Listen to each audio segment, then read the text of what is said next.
Welcome to Courtside Talk. It is week 11 NBA Power Rankings. I'm your host, Matt, aka Easy Money, aka Mr. Borrow Your Girl, aka Babyface Killer. I got Peter Atwa from Storm Fitness here. What's up, bro? Hey, yo, it is week 11, 4 weeks after week 7. It is Mr. Feast to Mr. Beast back at it with Easy Money. Here to give you those power rankings. Let's get to it. Yes, sir. Mr. Fat to Fit. He's That's in this me. bitch. All That's right, number me. 25. We're going to start with the big market teams below the top 15. The Los Angeles Lakers, an Oh, embarrassing 13 and 20. They Cheeks. they can't do it without AD. AD was on fire, one of the best players, the hottest player in the league before he went down with the injury. And, LeBron James can't carry this team by himself. They lost on Christmas Day to the Dallas Mavericks. And, looks like they're going to compete for another play-in tournament. That's basically how their projections are looking. What do you think of the Lakers? No Davis, no Dub. And you can see when they don't rely on Anthony Davis, when they can't rely on Anthony Davis, they just have no chance. Like this roster is just it's not built to do much. Like as much as godly as LeBron has been and as godly as he's played, it's tough, bro. LeBron can't do it all himself, bro. He's bust. What is he, like 47 now, bro? Holy, this guy's 20th season in the league. yeah, man. This guy's been in this season longer than some of these rookies have been alive. So Facts. yeah, it's tough to see, but they're bust. They're kind of crap. Okay, no Davis, no Dubs. That is what it is, bro. Yeah, They're they gonna see their need way to AD and LeBron healthy if they have any hopes of winning long yeah. term. They're gonna try and make a move to try and get up there because they don't even have their own picks. So tanking is not even an option for them at this point. So moving on. Yes, sir. Let's move on to number 19, the Toronto Raptors, who ate pure shit for the last 2 weeks. They were losing six Yikes. games in a row. Uh, but they came back strong against Cleveland. That was a really good game. Pascal also led them to a career high 52 points against the Knicks. So they're back to winning ways, but it's only 2 games. They gotta have a winning record. What do you think of the Raptors right now? Back to their winning ways, but even in those games, their 3-point shooting was still abysmal, still kind of crap. Okay, they picked up a little bit, but it's nowhere near the level it needs to be for them to be in the playoff picture like they thought they would. They thought they would be in the playoff picture this year, trying to compete for a title, and they're hardly even in contention for a play-in spot. So if they're not going to tank, they got to make a move, or they got to get their 3-point shooters to start hitting, because Gary Trent and Freddie are not doing it at all this season, and neither are any of the players there. Everybody's kind of shooting up bricks, building homes out in Toronto. Yes, sir. Yes, sir. All right, let's move on to number 18, the Golden State Warriors, who struggled without Curry, but they won against Memphis, who was talking big shit. Looks like Klay Thompson was all for the banter. He was doing some horseplay and fucking around with Dylan Brooks, letting him know that you can't really talk shit if you haven't won a championship before. You're not a dynasty because you went to the Western Conference Finals a couple times, or competed in the West a couple times, had a good couple regular seasons. Not enough. Golden State is gonna, this is a test of character. Can they stay in the mix with Curry out? Not No, looking good. no, man. Listen, the Warriors, they've got the Grizzlies number. Without Curry, they won't be there. Without Curry, they're gonna be hunting for picks in the next year's lottery, because they'll continue to drop.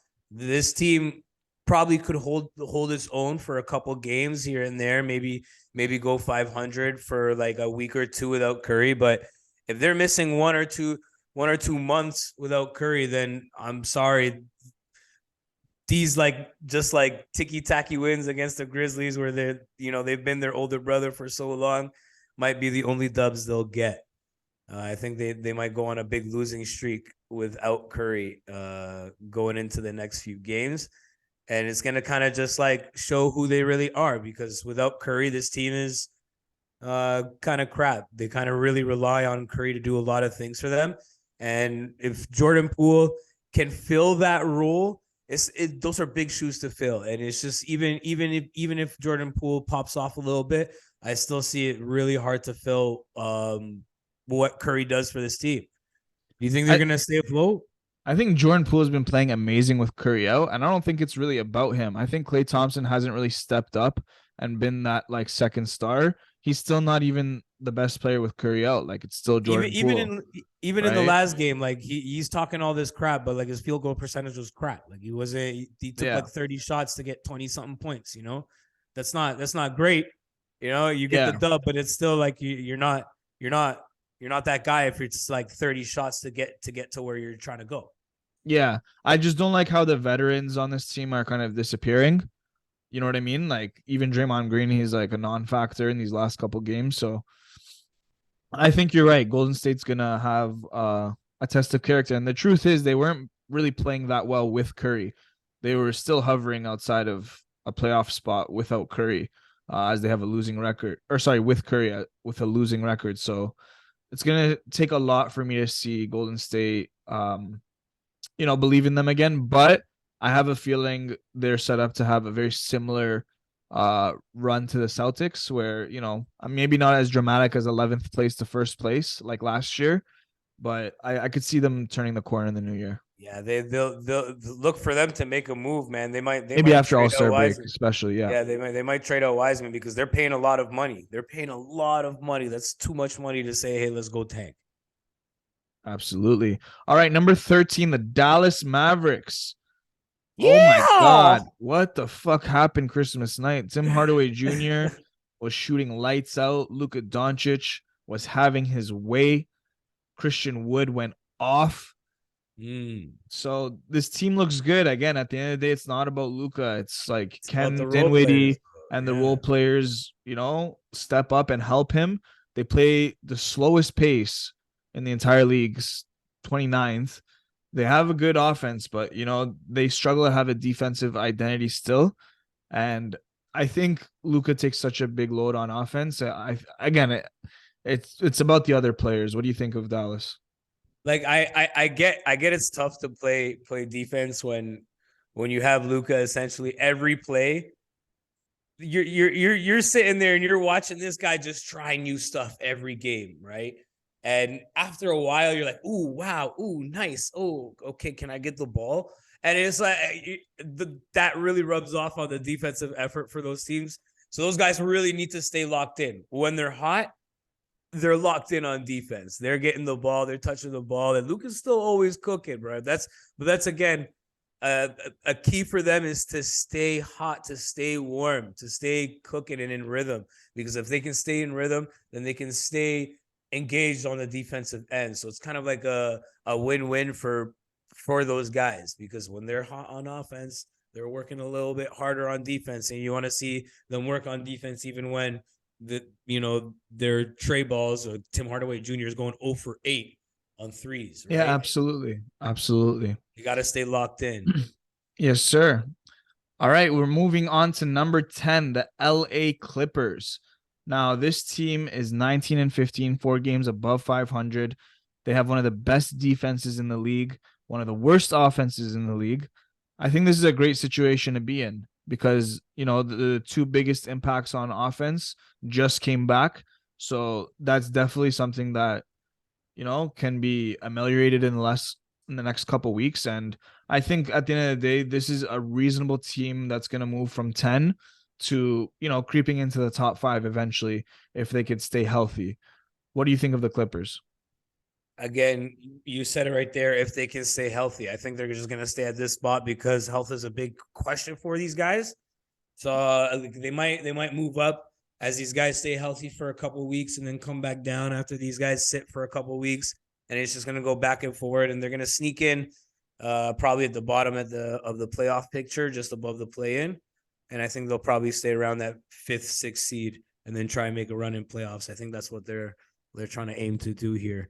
I think that's just what they're doing. That's it seems to me like their patterns. Like they play their stars a couple weeks. Their stars a couple weeks.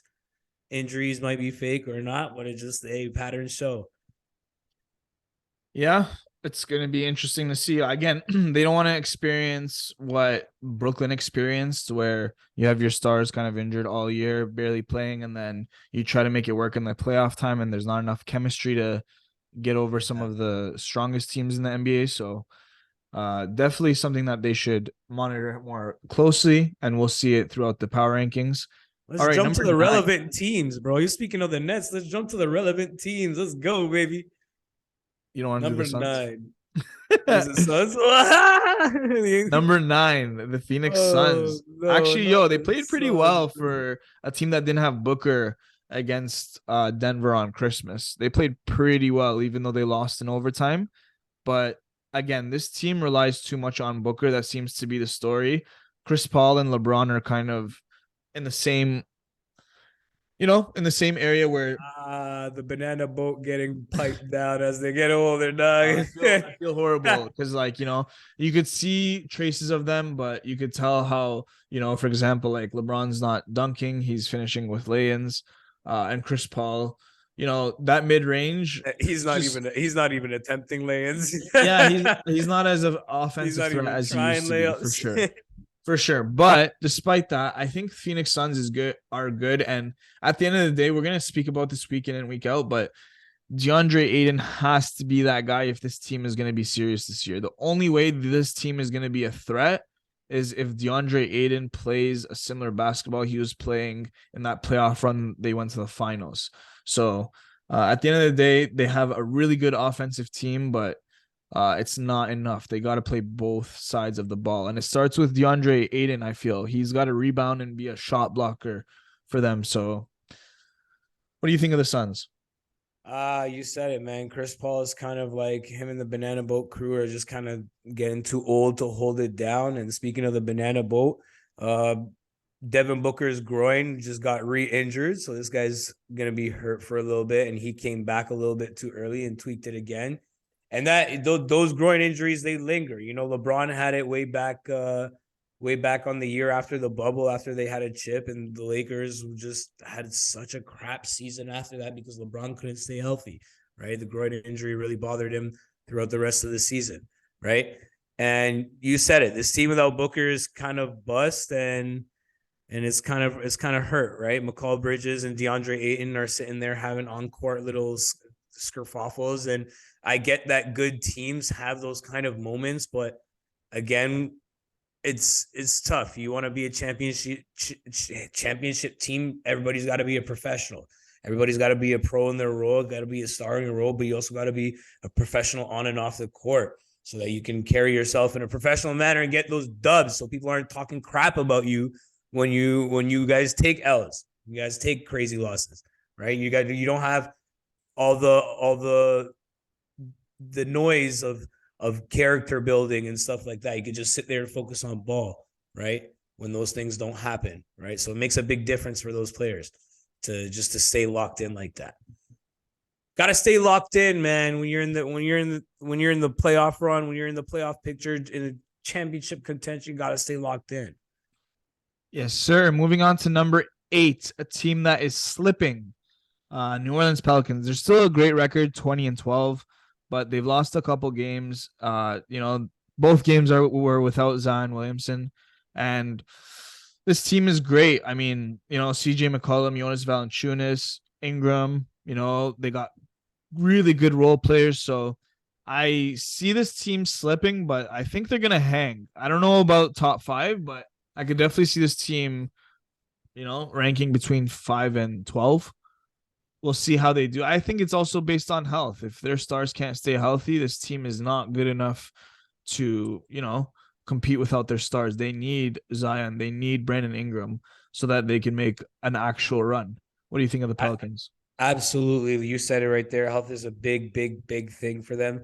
Zion right now is has to sit out for a little bit with some conditioning issues. The COVID is really hitting this team really hard right now. So aside from the injuries, Brandon Ingram out, you also have guys sitting out with COVID, right? So health is a really big issue for them because, like you said, they rely heavily on their stars. You know, Zion isn't just a big boy; he's a big deal for New Orleans. He's a big part of their offense, and so is Ingram. And Ingram hasn't even come back from his injury yet. So, like you said, they'll hang around in that eighth spot. Okay, if they can get healthy, they might push up to that sixth, fifth spot. But again, that's if they can stay healthy. You know, you gotta get healthy. COVID's tough. Beat that and then come back, and then hopefully they can see Ingram back. And then speaking of teams dropping, you have the Milwaukee Bucks dropping. They dropped a couple spots in the rankings too. They're down at 7.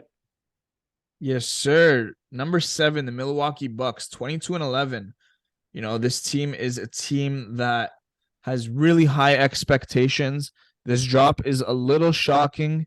It seems like, you know, that little gap of Chris Middleton not playing, it's really showing. Giannis is doing everything he can as he's playing MVP basketball to keep this team competing. But, you know, very similar to a lot of situations with big stars like Luka Doncic that we've mentioned previously, and you know certain other teams that have the same setup. At the end of the day, you know what the stars are gonna do.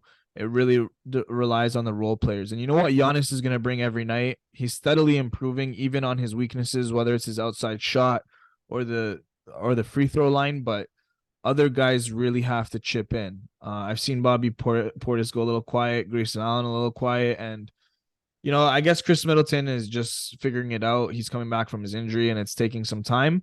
But again, I'm very big on this team just because I know their capacity. I'm never gonna count them out. I think this team can creep back into the top 5. What do you think? Also, Chris Middleton.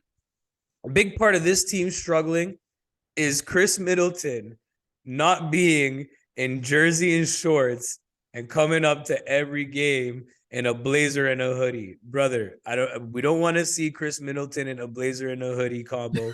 We need to see him in He's his shorts bust, and bro. jersey combo. It's ugly to see. Without Chris Middleton, this team struggles, right? Giannis does a great job every game of doing what he can every game and trying to make the most of what he can. Brook Lopez has done a good job of trying to revitalize his career, right? Revitalize his career. But you see the guys that are at that wing spot, Grayson Allen, Javon Carter, trying to fill that role for Chris Middleton, are kind of streaky on and off, right? They're not there every game, and you need a guy like Yeah, Chris they're Middleton. hurting big time. Yeah, they need a guy like Chris Middleton to step in, right? And that wing spot is a big part of why the guys in the East, the top teams in the East, are eating right now. You look at Kevin Durant is snapping every game, and if you don't have a guy at that wing spot snapping every game, it's going to be tough to compete against teams like the Nets. Speaking of the Nets, Number 6, the Brooklyn Nets, 21-12. This team has done an unbelievable turnaround. This was a bottom team in the league. You know, they stayed in the mix. Kyrie was suspended. Ben Simmons in and out of the lineup. This is the most healthy they've been since they acquired Kyrie and KD. And you know, it's showing in their record. It's showing on their winning streak. They're taking care of business. They're closing out games. Claxton is playing unreal. Royce O'Neal really being that role player, right? So everything is going right for the Nets because their stars are superstars. KD and Kyrie playing some of their best basketball. They're in their prime. They're taking advantage of the opportunity. And Ben, you know, it comes down to Ben Simmons and the cast for this team because you know what those guys are going to do to carry. But, you know, Ben Simmons needs to be decisive. He needs to make those decisions. He needs to stuff the stat sheets and rebounds and assists, you know, and, you know, contribute at least 6 to 10 points, right? This team looks really good. I'm excited to see, you know, I'm a Nets fan and I want to see them win. So I could definitely see them, you know, I think they're contenders in my opinion, even though a lot of haters will say otherwise. Yeah, I'm definitely a Nets hater, but you know, You got to respect greatness. And right now, Kevin Durant is having one of the greatest NBA historic seasons shooting from the mid range you have ever seen. This guy is unguardable off the rip. He is unguardable off the catch. He is grabbing the ball at any position in the mid range, high post, low post, just turn into the basket and shooting over whoever is there. It does not matter. Nobody's blocking it, and he is not missing it. He's not missing. It's there. It's just warm up jumpers on everybody. This guy is broken.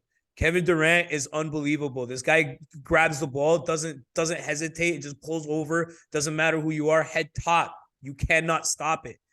And it's kind of been carrying the Nets through whatever shenanigans that happens with Kyrie, whatever cold spell that happens with Ben Simmons. And it's kind of really opened up Nicholas Claxton's game because teams are so focused in on doubling KD, the triple teaming KD. And, you know, KD's just, he's long and he's tall. He sees over the defense and he just drops it down low. And then you have games where Nicholas Claxton is shooting 6 for 7, 7 for 8, 8 for 8, 4 for 4, and still putting in 10 and 10, right? And that makes, you know, when Ben Simmons has a cold spell, kind of irrelevant. Yeah. Yeah. I mean, this team has a lot of potential, and that's kind of why I think they could creep in the top 3. Again, this team is very dependent on health because all it takes is a couple, you know, 2 or more players to be down, and this team is going to really struggle. So we'll see if they could stay healthy. Number 5, the Philadelphia 76ers. Bruh. Harden and Embiid. Harden had 20 and 20. 20, he had 20 plus assists in one game. What? He went off. And Joel Embiid had a 40-point night. He's playing some of his best basketball too. This team is doing it without Tyrese Maxey. They got one of the best defenses in the league. Their offense is picking up, I think, with Tyrese Maxey. It'll help them. Tobias Harris in general has been playing better than last season. So that's been a big boost for them. And yeah, did you see Harden's outfit on Christmas Day? Oh my God, this guy was dressed like a friggin' Pride Rainbow. It was crazy, bro. This guy was dressed ready to. This guy was dressed. I don't know. Was it a mop? What was that? It was wavy. I thought it was swaggy, but you thought that was wavy? Yeah, but he did look like one of those Trolls dolls for sure. Oh my God, bro! This guy looked like you know one of the multicolored dusters you buy at Dollarama. Yo, stop, bro. That wasn't that fit. Come on, hey, bro. Yo, stop, bro. You know exactly the rainbow duster. This guy was dressed like a rainbow duster. Yo, it was swaggy though. Nah. Yo, Harden's got drip, bro. This guy had the Dollarama rainbow duster outfit on, bro. Stop that. Well, whatever he's wearing off the court's not affecting his impact on the court. This team is a team that has championship aspirations, and the more that these guys stay healthy, it seems like, you know, they're a top 5 team in this league for sure. I think at the end of the day, they're working to be like a top 3, top 2, you know, really get like a finals berth. I think that's what they're headed towards, and that's what they got their eyes on. But at the end of the day, their biggest competitors are the Celtics and the Bucks. And any of these, you know, teams like the Heat, the Hawks, the Raptors, or any of these teams that the Nets, you know, this is not going Cavs. This is not going to be easy. You know what I mean? The Cavs fully dropped out of this race. I just took that in. Joel Embiid is pretty unguardable in the East. It's kind of like a non-factor for every team in the East for Joel Embiid. Is he the defensive player of the year? Yo, honestly, I think OG Anunoby is. I'm not trying to be biased, but I think Embiid, what he contributes defensively, at the end of the day, it translates to wins. So for me, this is more valuable than what OG's contributions are. OG might be playing better defense, and it might be like the best of his career, sure. But if it's not translating to wins, and if it's not helping your team wins, to be honest, it's not as valuable. So yeah, OG's probably playing the best defense, but Embiid is. I think Joel Embiid is defensive player of the year. You think so? I think so still. Joel Embiid, Defensive Player of the Year. Let's go. Thank you. All right, moving on to number 4. Yo, before we get on to number 4, this race is so competitive. The Cavs literally dropped out of they dropped out of this race. They dropped out of the top 10. They dropped even out of the top 15. That's what 1 week can do in this race.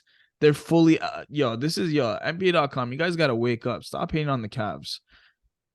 I think the Cavs saw the Sixers play them, and they're like, because when you they're see at number Embiid 3. They're at stand number next 3. to, are they? I'm tripping. All right, number 4, Memphis Grizzlies. The Grizzlies. All right, number 4, the Grizzlies. Now they dropped for a very good reason. I think they kind of got it's that Christmas this team Day likes to talk shit. I love the banter on this team. I love the swagger of this team because this team is like, we're young. We know we're good. We know we play well together. We don't give a fuck. Like it's really one of those teams that like I think everybody's starting to hate in terms of the players in the league, not fans. I feel like everyone's starting to despise. It's the definition of irrational confidence. And it's the type of confidence you need to play in the NBA, but it is like overdose irrational confidence from the Memphis Grizzlies. Yeah. Yeah, no, it's I like it. I like it as a fan, but it's definitely, ever since John Morant's kind of been saying that, speaking shit about the West, it seems like the target's on their head now. Everyone wants a piece of the Grizzlies.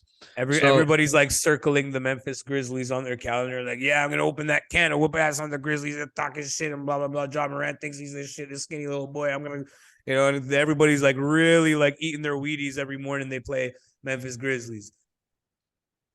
Yeah, I mean the Grizzlies have one of the best defenses in the league, and I think this team is just gonna get better as they stay healthy, they stay together, they learn each other more.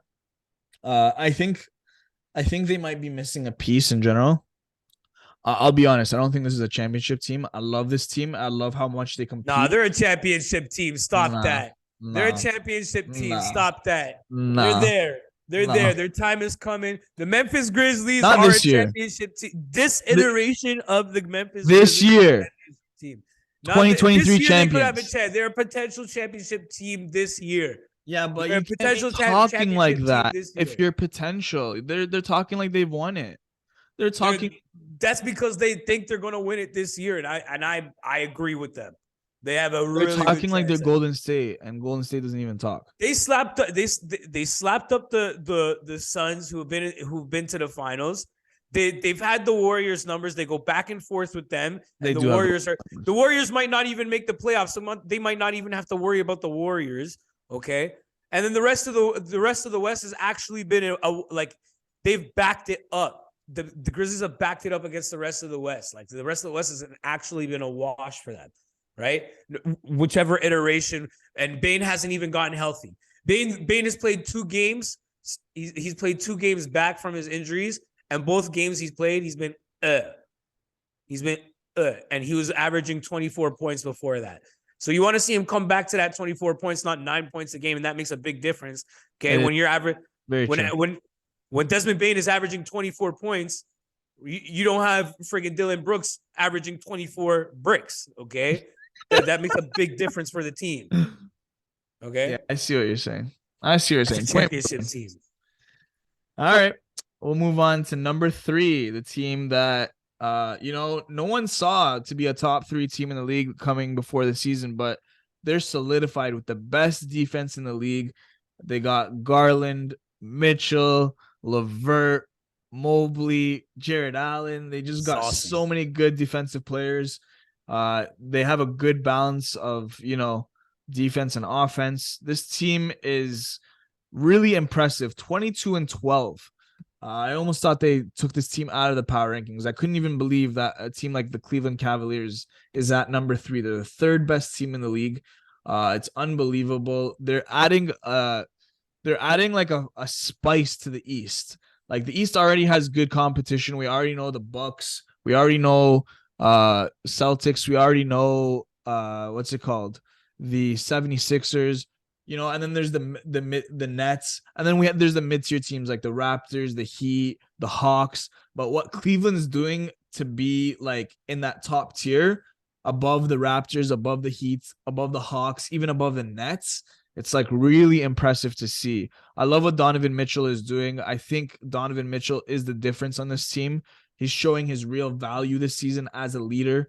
I guess him and Gobert didn't work out, and he verbally expressed that they didn't, see eye to eye, but it doesn't look like he's having a problem seeing eye to eye with the bigs on this team. Not at Everyone has all. their role, everyone's playing the role, and I love seeing a small market team That's like it. win. That's exactly it. This is one of those rosters that it's like the sum of the parts is greater than the parts, right? And the parts are freaking good, bro. Donovan Mitchell is freaking good. Darius Garland is freaking good. Evan Mobley, dog. Jared Allen, dog. Karis LeVert and the guys in the Bulldogs. swing, yeah, those guys at the swing position still need to come up a little bit and catch up to the talent level that they have at their other positions. But again, because they're so talented as a team, as a unit, the sum of those parts, the sum of those role players that aren't so great, like Chetty Osman is coming in and giving you really valuable minutes. Kevin Love is coming in and at the end of his career and really giving you good minutes. And those really making up for the deficiencies on the defensive end of those guys, right? It's really tough for guys like Karis LeVert and Chetty Osman and Kevin Love to guard guys in the East like Giannis, like Kevin Durant, like Tatum, that swing position that's really deadly. So it's really important for them to really stay as strong as they are as a unit, right? That team basketball, it looks good. It's fun to watch, and they need to keep playing that to Yes, stay at sir. that We'd top love to see three. it. Number 2, the Denver Nuggets. MVP. Best offenses in the league. Nikola Jokic playing MVP basketball. Michael Porter Playing Jr. just crazy. came back. Aaron Gordon gave us the dunk of the year last night. Crazy dunk. Game winner dunk. Yeah. Hold Jamal my Murray is nuts coming, dunk. finding some consistency. He's struggling. Bones Highland is, he's one of the best young players at times, and other times he just disappears. So, he's fighting through his early ages in the NBA. Now, I love this team because they're 21-11 and they got off to a slow start. 21-11 on a slow start. I think this team will stay at the top of the West. I think they have the first 3 seeds written off. Like one of those seats is reserved for them, whether it's 1, 2, or 3. Denver is making a championship run. I know a lot of, they don't have like the most superstar players. Even Nikola Jokic, he's one of the quieter superstars, and they don't get a lot of attention by the media. But I think this year, with how veteran everyone is, even additions like Bruce Brown and Caldwell Pope really adding to the mix, I think this team has the best. This is the best we've seen the Denver Nuggets in the last couple of years. I think this is the best roster they've assembled. It's kind of pending on Jamal Murray and Michael Porter Jr. I think those 2 players will, for them, it's not role players. A lot of the teams we've discussed in this week's power rankings depend on the role players. I feel like for Denver, it's a little bit of the reverse. We know what the role players are going to do. We know what the big superstar is going to do. It's that second and third player, very similar situation to Golden State, but in a winning position where, what is Jamal Murray and Michael Porter Jr. going to do to affect this team in a positive way? Yeah, you have Michael Porter Jr. and Jamal Murray finally healthy, finally back. And that's why you see this team jumping to the top of this rankings. Nikola Jokic, like you said, has got his role players moving crazy. They know if they're in their spots, if they're running to the spots, they're running to the position, running to the play. He's going to find them. Quiet superstar, but finding them in a loud way, bro. This guy is making crazy plays to find his guys every night, dropping dimes between his legs, throwing it over his head, throwing it over his shoulders, finding guys like Bruce Brown, finding guys like KCP on the run every night, bringing those guys, those role players, some of their most efficient season. If they have Jamal Murray and Michael Porter Jr. back consistently, you're going to see this team make another really, really good play, deep play into the playoffs, because Nikola Jokic is that guy. He is him, right? And just having those 2 guys is super important. Mr. Backshots himself, Michael Porter Jr. is back into the lineup. No more back shots for Mr. Back into the lineup. Michael Porter Jr. finally, bro. Don't This fucking guy kill is him. forever hurt, bro. His back is Bust, always bro. hurting. Yeah. So having him back is super important to for the success of the Nuggets, because it really gives them that like break for another ball handler who can score when Nikola Jokic needs to sit down. Yes, sir. Moving on to the best team in the league with the Best best in the offense in league. the league. 24-10. Boston Jesus. Celtics. I'm pretty sure it's a 25 and Take 10 because they won. him. Take him. But regardless, this team is amazing. The best offense in the league, like I just mentioned earlier. Jason Tatum is making a real run for the MVP. Move over to the side and shout out Jason Tatum right behind you, right there beside your area. Look at Tay. Look at Tatum. Look at Tatum. There's a reason why he's on the wall, because he's him. Yeah. Facts. Jason Tatum. He's been incredible. We're going to talk about him more in detail in the MVP ladder coming out later this week. But, this team is doing everything right. Jaylen Brown, Derek White, Rob Williams, Al Horford, Brogdon. The thing is, with a lot of these role players outside of Jaylen Brown, because obviously he's a superstar, like all these players, they're not playing consistently well. They're showing up at the right moments. They're all spotty. Like if you own them in fantasy, you're probably frustrated as fuck. But you know, for this team, Every it night one works. of them gets it done. Every night Yeah, they're right? taking turns. Yeah, Marcus It's Smart. not you, it's me. It's not Yeah, Marcus Smart, it's Derek White. It's not Derek White, it's uh, Malcolm Brogdon. It's not Malcolm Brogdon, it's Al Horford. If it's not Al Horford, it's Grant Williams. One of the exactly. scrubs gets it done every night, and that's why when you have Tatum and Brown snapping every night alongside one of those guys snapping every night, it's a success. Yeah, and they could go deep in their bench and pull out Blake Griffin out of nowhere, and he'll have Yeah. a good game. And yeah, I don't appreciate Marcus Smart's shitty joke on Twitter about wanting to leave, but he just got engaged.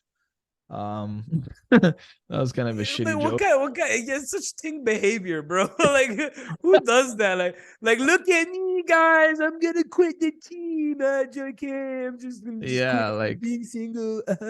Nobody cares, bro. You could have just said like, why are you doing your shorty like this, bro? Why are you taking attention away from your shorty to talk about the team, dog? You could have just announced that you're getting engaged and kept the attention on her, bro. Instead of making it about you and the Boston Celtics, bro. Come on, bro. Ting behavior. Yo, this team is looking really good. Again, it's crazy that they're the best team in the league. I think this is undisputably the best team in the East, but now they've taken a little bit of a separation. The next best record is 21-11. So this is a clear cut the best team in the league. Now, someone can argue scheduling and all this kind of bullshit, but honestly, from what we've seen in the last like 6 to 8 months, call it ever since 2022. This team has taken from 11th place last year to first place in the East, and now they're the first place team in the league, solidified. Jason Tatum, Jaylen Brown. A lot of comparison. Tate him. Are you happy? Yeah, say his name right. So listen, Tate him and Jaylen Brown have had a lot of comparisons with Paul George and Kawhi Leonard. And, we talked about it before, and I think it'll always be a topic. This seems to be the forward lineup that's really working out. Like a lot of people I think if people had their money on it, a lot of people would start picking Jaylen Brown and Jason Tatum over Kawhi and Paul George. And 2-3 years ago, if I told you that, you would call me crazy, right? Just because of how I don't even know if I'd call you crazy 2-3 years ago, man. Those guys, these guys they're doing it, bro. Kawhi it's not PG though. Those names are big, bro. Yeah, but they're there. They're there now. They're at the peak. They're at the peak of their career. I want to see them. They're both in their Batman role. They're both in their Batman role. They're not being like, oh, I'm Batman and you're Robin, or I'm Robin and you're Batman, or I'm Batman, you're right. They're not fighting over that. They're both Batman. And Robin Williams is their Robin, and he hasn't even come back yet. So we want to see Robin Williams, their actual Robin, get back into shape to pick up their bricks when one of them's cold, and to hold the defensive line when one of them is slacking on defense. You know what's clear to me though? Like I see this like this very deep sentiment of like trying to prove themselves. Like Jaylen Brown and Jason Tatum, like they got that taste of the finals. They came up short, and you can tell like a lot of how they're playing right now, the confidence they're playing with right now. It's coming from being like inspired by that run, and now it's not no longer far fetched. They could really do it. And they are doing it. They are the best team in the league, the number one team in the power rankings this week at week 11. Boom. Boston Celtics. All right. Way to cap it out. If you're still watching right now, you're fucking Real awesome. one. Please like the video, follow Courtside Talk, subscribe to the channel. We're gonna be coming out later with the MVP ladder week 11. Stay tuned for that. We're gonna have a lot of new videos coming soon, especially a separate video for sure when the All-Star teams are announced. So be on the lookout for some of the individual videos outside of the MVP ladder and NBA power rankings. And we out. Ouch, yeah.